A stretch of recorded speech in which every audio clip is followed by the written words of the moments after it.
Okay. हाय। अनीश है। आज आज हम स्टार्ट करते हैं कार्ल मार्क्स के नए टॉपिक मोड ऑफ प्रोडक्शन के साथ। मगर हाँ, आगे बढ़ने से पहले मैं आपको एक चीज़ बता दूं कि बहुत ज़रूरी है कि जब आप ये वीडियो देख रहे हैं तो साथ में इसी बुक का जो essential sociology by Nitin Sangwan के इस चैप्टर के इस पेज को आप खोल के रखें। पहले आप मेरे वीडियो के इस ऑडियो को सुन लें, पैरेलल में देखते देखते जो इंपॉर्टेंट कीवर्ड है उसे हाईलाइट कर लें और फिर उस पेज के उसी चीज़ को खुद से पढ़ें, तब जाके आगे प्रोसीड करें। तरीका यही होना चाहिए, इसी से आपको सबसे सही तरीके से समझ में आएगा और आप काफ़ी तेज़ी से चीज़ों को कवर कर पाएंगे। मैं जितने आसानी से हो सकता है उतना आसानी से आपको बताने की कोशिश कर रहा हूँ। होप करता हूँ कि आप भी इसे उतना ही कंफर्टेबल तरीके से समझ पा रहे होंगे। आपको कैसा लग रहा है मुझे ज़रूर बताएं कमेंट में, और साथ ही साथ लाइक और सब्सक्राइब ज़रूर करें ताकि मुझे भी मोटिवेशन मिले ये इतना करने का। ओके, ठीक है। तो मोड ऑफ प्रोडक्शन के बारे में बताते हैं। पिछले वीडियो में हमने ऑलरेडी देखा कि मोड ऑफ प्रोडक्शन के बारे में कार्ल मार्क्स बात करते हैं, जहां वो मोड ऑफ प्रोडक्शन को बताते हैं एक पर्टिकुलर स्टेज हिस्ट्री के एवोल्यूशन में। वो बताते हैं कैसे हिस्टोरिकल मेटेरियलिज्म में सोसाइटी का एवोल्यूशन हुआ है थ्रू डिफरेंट स्टेजेस, और वो each stage that is represented by a combination of forces of production and relations of production, वो उसको टर्म देते हैं एज मोड ऑफ प्रोडक्शन। जैसा कि यहाँ लिखा रहा है, he refers to mode of production for a particular social formation of society. It is a combination of particular force of production and relations of production in a materialistic context. ठीक है। और हर mode of production में कोई एक चीज़ का centrality हम देखेंगे, कोई एक चीज़ सेंट्रल होगा, प्राइम होगा, वही चीज़ बाकी चीज़ों को कंट्रोल करेगा या उसी चीज़ पे बाकी चीज़ें आधारित होंगी। उन्होंने जब आप सोसाइटी का एवोल्यूशन डिस्कस किया तो उन्होंने बताया कि सोसाइटी का के 6 स्टेजेस होंगे, 6 स्टेजेस ऑफ एवोल्यूशनरी मॉडल्स उन्होंने डिस्कस किया। और हर नए मोड ऑफ प्रोडक्शन जब वो आएंगे तो पिछले मोड ऑफ प्रोडक्शन को वो रिप्लेस करेंगे। ऐसा क्यों? Because of its inherent weakness. पिछले वाले में कुछ वीकनेस होगा, उनमें कुछ कॉन्ट्रडिक्शंस होगा, कुछ कॉन्फ्लिक्ट्स होगा, जिसके कारण क्लास स्ट्रगल होंगे, और ये कॉन्फ्लिक्ट एंड क्लास स्ट्रगल नए मोड ऑफ प्रोडक्शन से रिजॉल्व होंगे, इसलिए नए वाले मोड ऑफ प्रोडक्शन उसे रिप्लेस कर देगा। और ये प्रोसेस तब तक चलता रहेगा जब तक हम कम्युनिज्म के स्टेज में नहीं पहुंच जाएंगे, जहां ये कॉन्ट्रडिक्शन रिजॉल्व हो जाएगा और सोसाइटी उनके अनुसार एक बहुत ही हैप्पी प्रॉपर आइडल सोसाइटी होगा। A revolution is often required to change the relations of production, और एक स्टेज से दूसरे स्टेज में जाने के लिए मोस्ट ऑफन रेवोल्यूशन हम देखेंगे, रेवोल्यूशन विल बी रिक्वायर्ड। ठीक है। तो उनके 6 मोड्स ऑफ प्रोडक्शन ऐसे हैं जैसे नीचे दिए गए हैं। अब हम उन्हें डिस्कस करते हैं। Out of the 6 modes 4 are historical, जो ऑलरेडी हो चुके हैं, चौथे में हम अभी हैं, और बाकी 2 जो है वो फ्यूचरिस्टिक हैं, फ्यूचर में हम देखने को मिलेंगे हमें, ऐसा मार्क्स कहते हैं। पहला मोड ऑफ प्रोडक्शन के बारे में बात करते हैं जो कि प्रिमिटिव कम्युनिज्म है। ये बहुत प्रिमिटिव सोसाइटी की बात कर रहे हैं जहां सब कुछ इक्वल था, ऑल वेयर, सब व्यक्ति एक दूसरे के इक्वल थे, कोई स्टेटस ऊपर नीचे क्लासेस का एग्जिस्टेंस नहीं था। ऐसा इसलिए क्योंकि सबके पास equal access to forces of production था। जब फोर्सेस ऑफ प्रोडक्शन सबके पास सेम था तो रिलेशंस ऑफ प्रोडक्शन भी जो बनेंगे वो they would be based on corporation rather than domination, and ownership of production भी कम्युनल था। सब मिलके फोर्सेस ऑफ प्रोडक्शन को इस्तेमाल करते थे, ओन करते थे, रिलेशंस कॉपरेशन वाला था, ऐसा था। फूड भी अबंडेंट था, पॉपुलेशन लो था, तो कोई डिफरेंस नहीं था, कोई कॉन्फ्लिक्ट नहीं था। मगर जैसे समय बीतते गया, इन्वेंशंस हुए नए टूल्स के, फोर्सेस सोफिस्टिकेटेड होने गए। सो फोर्सेस ऑफ प्रोडक्शन क्या है हमने डिस्कस किया है, टूल्स, इक्विपमेंट्स, मैन। तो समय के साथ फोर्सेस बिकेम सोफिस्टिकेटेड, नए टूल्स आए, नए इक्विपमेंट्स आए, मैन स्किल्ड हुए कुछ लोग, ये पावरफुल हो गए। अब इन्होंने अब इससे इमरजेंस हुआ प्राइवेट ओनरशिप का, एंड इसी से फिर आया कॉन्फ्लिक्ट सोसाइटी में एंड कॉन्ट्रडिक्शंस। ये कॉम्बिनेशन लेके आया नया mode of production that replace the older mode. या हम कह सकते हैं it negated the older mode of production. इसीलिए ये जो नया मोड ऑफ प्रोडक्शन आया, जिसे हम ancient slave mode of production कहेंगे, इसे हम ये भी कह सकते हैं कि it was negation of primitive communism. यहाँ जिन लोगों के पास टूल्स एंड स्किल्स पे कमांड था वो मास्टर्स हो गए, और बाकी लोग उनके सबॉर्डिनेट हो गए जो कि स्लेव्स हो गए।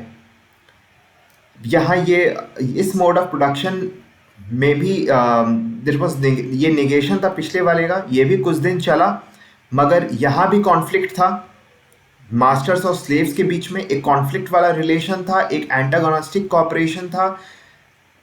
समय के साथ ये एंटागोनिज्म बढ़ता गया, जैसा हम पिछले वीडियो में ये सब चीज़ पढ़ चुके हैं।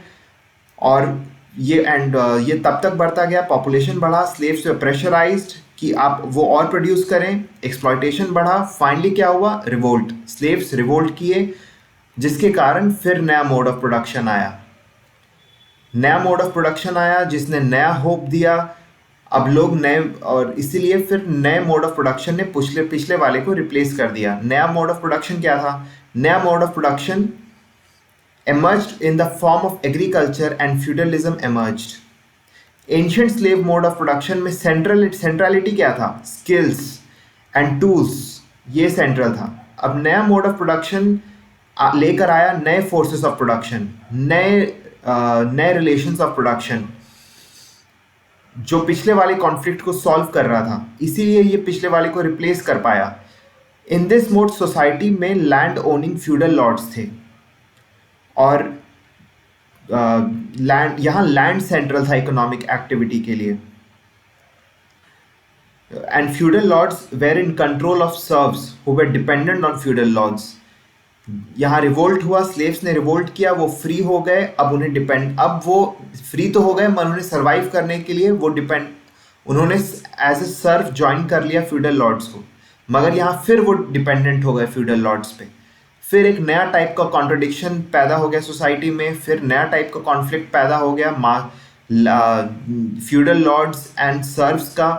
पहले वाले जो मास्टर्स थे वो यहाँ फ्यूडल लॉर्ड्स बन गए, और पहले वाले जो स्लेव्स थे वो यहाँ सर्व्स बन गए। स्लेव्स को लगा वो फ्री हो गए हैं, मगर बाद में पता चला कि वो भी फिर उसी जंजाल में वापस फंस गए हैं, जहाँ उन्हें वापस टैक्स और सर्विस के रूप में नया टाइप ऑफ एक्सप्लॉयटेशन यहाँ होने लग गया। नया टाइप का कॉन्फ्लिक्ट कॉन्ट्रडिक्शन यहाँ पैदा होने लग गया, लीडिंग टू रिवोल्ट ऑफ सर्व। फिर समय के साथ जब ये बढ़ता गया तो फिर रिवोल्ट हुआ, फिर नया मोड ऑफ प्रोडक्शन, नए फोर्सेस ऑफ प्रोडक्शन आए जिन्होंने नया होप दिया कि इस कॉन्फ्लिक्ट को रिजॉल्व करने के लिए in form of capitalism emerged. New form of production in form of capitalism emerged with the increase in trade, and erstwhile feudal lords became capitalists and serfs became workers. समय के साथ revolt हुआ, अब नए mode of production emerge किए because of increase in trade बढ़ा। जो पहले फ्यूडल लॉर्ड्स थे वो अब कैपिटलिस्ट हो गए, और जो पहले सर्व्स थे वो अब वर्कर्स इन फैक्ट्रीज हो गए। अब उन्हें लगा कि वो फिर से फ्री हो गए हैं, तो उन्होंने सस्टेन करने के लिए एज अ वर्कर ज्वाइन कर लिया, मगर उन्हें क्या पता था कि अब यहाँ उनका और ज़्यादा एक्सप्लॉयटेशन होना है। और यही है मार्क्स के अनुसार करंट मोड ऑफ प्रोडक्शन, जहाँ कैपिटल है सेंट्रल टू द प्रोडक्शन। और यहाँ सोसाइटी दो भाग में बटे हुए हैं।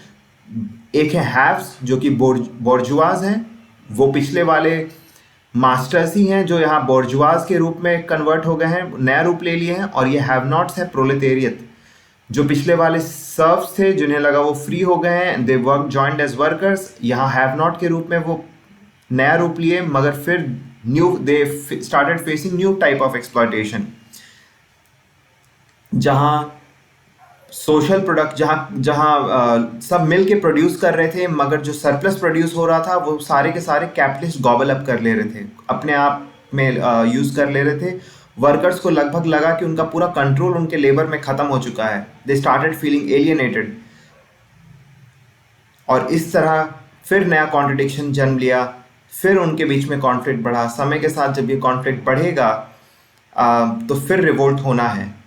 Contradiction between social character of production and private form of appropriation, यही यहाँ का सबसे बड़ा कॉन्ट्रडिक्शन है कि प्रोड्यूस तो सब मिल के कर रहे हैं, मगर इसका जो फ़ायदा हो रहा है वो सिर्फ कुछ चंद लोग इसका फ़ायदा उठा रहे हैं।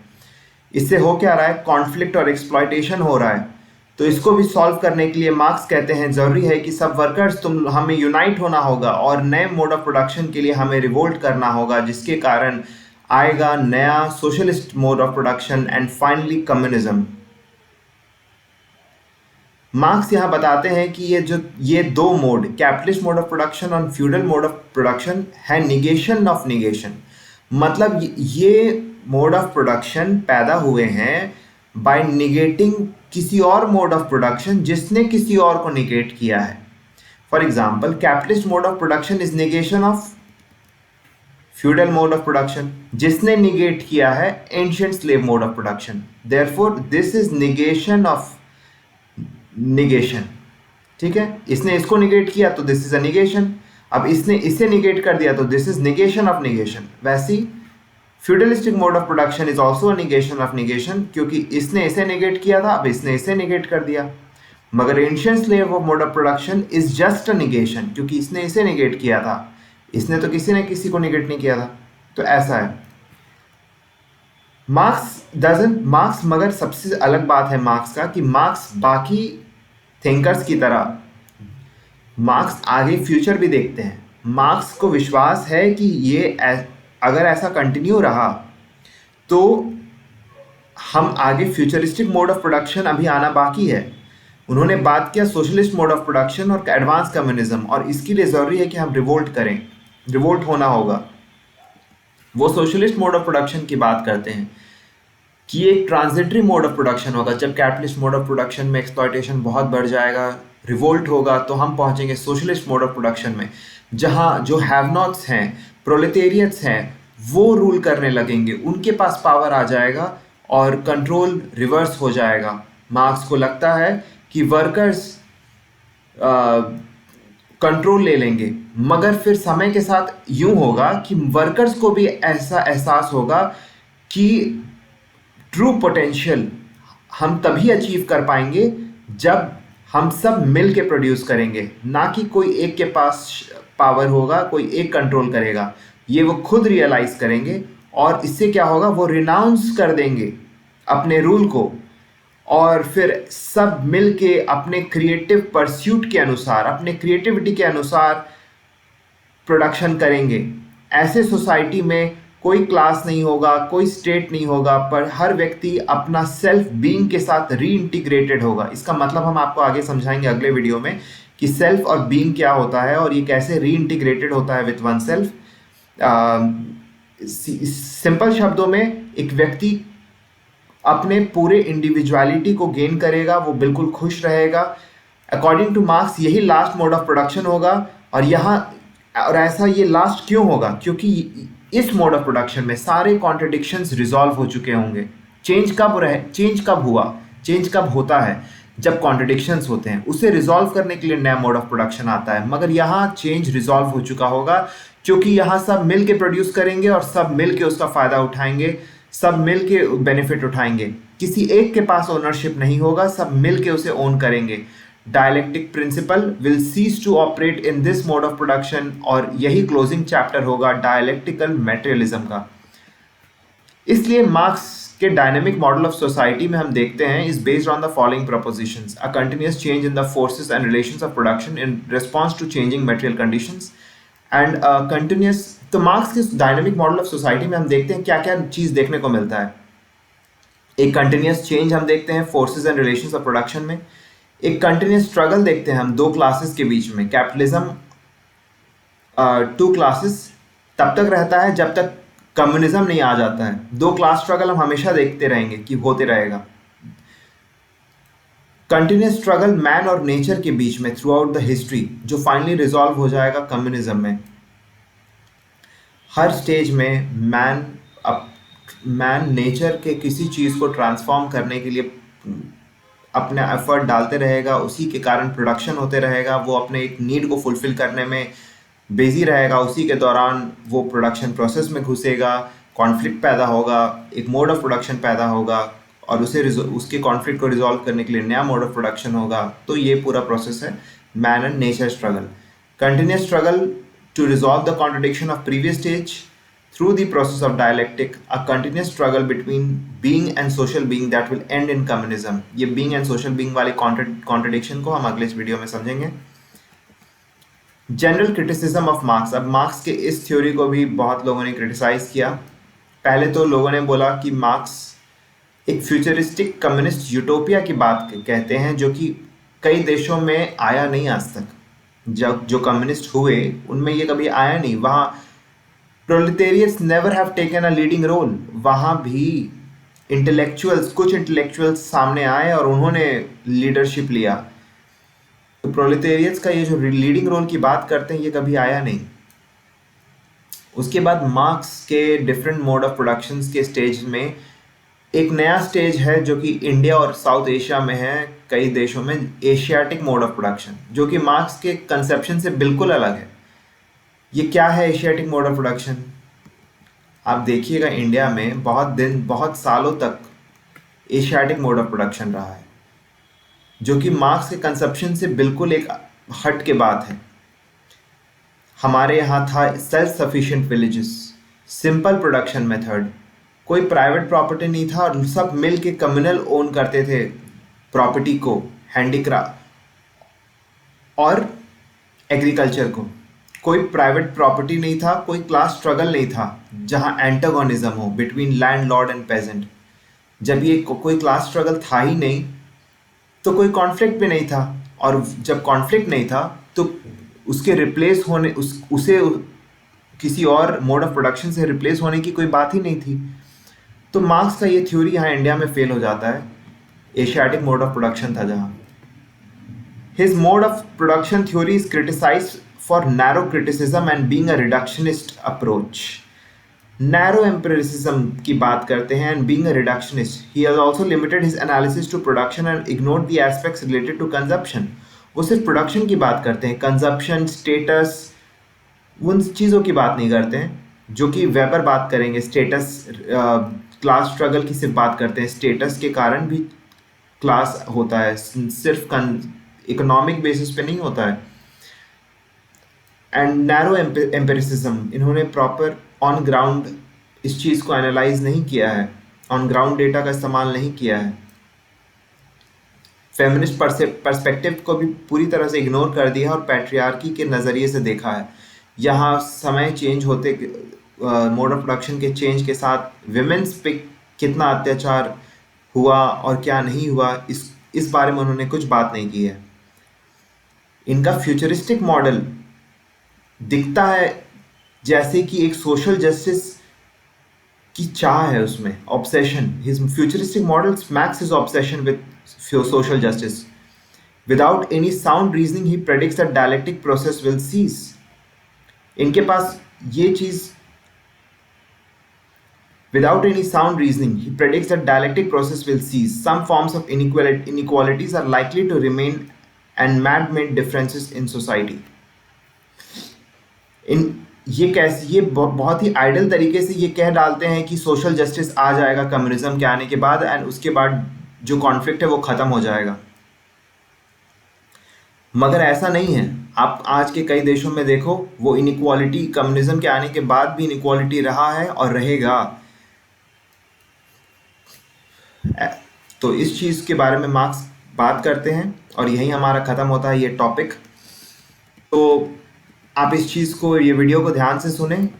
अगले वीडियो में देखने से पहले आप इसे रिवाइज कर लें, खुद से पढ़ें और जहाँ ज़रूरत हो कीवर्ड्स को मार्क कर लें। साथ ही साथ लाइक करें, सब्सक्राइब करिए ताकि किसी और की भी मदद हो सके और मैं इतना जो मेहनत कर रहा हूँ मुझे भी थोड़ा मोटिवेशन मिले। Thank you.